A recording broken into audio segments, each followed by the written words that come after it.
Legal foundations of cybersecurity. I've led cybersecurity programs across classified networks and federal agencies.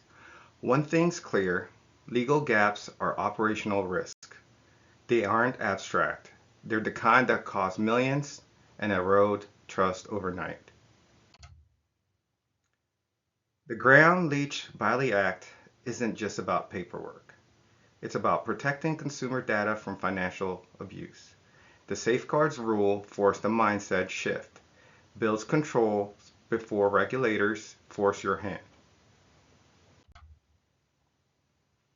The FTC's Red Flags Rule demands we watch for warning signs of identity theft. I see this as a blueprint for behavioral monitoring.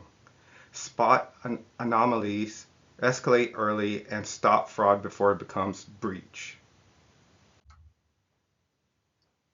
PCI DSS gets a bad rap as too rigid, but I see it as a maturity model. I've used it to align DevSecOps and payment environments. If you're touching cardholders' data, it's your architecture that's on trial. Public companies face SEC scrutiny. Private firms don't get a pass, just fewer spotlights. In my experience, startups often ignore these distinctions until investors ask for SOC reports and then scramble.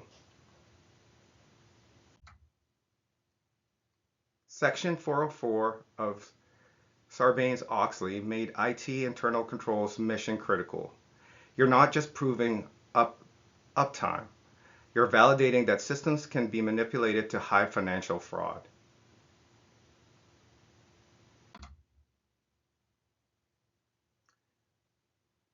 I teach teams to write like lawyers are watching.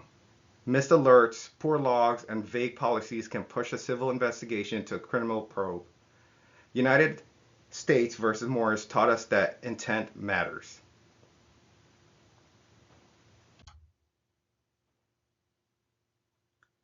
Cases like Twitter versus Tamnay shows courts leaning towards content neutrality, but that doesn't excuse platform negligence. You need to show due diligence in your digital architecture.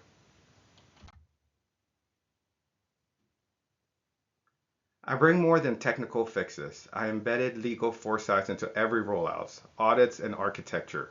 I know I can, and I am the one that builds resilient, legally sound cybersecurity programs.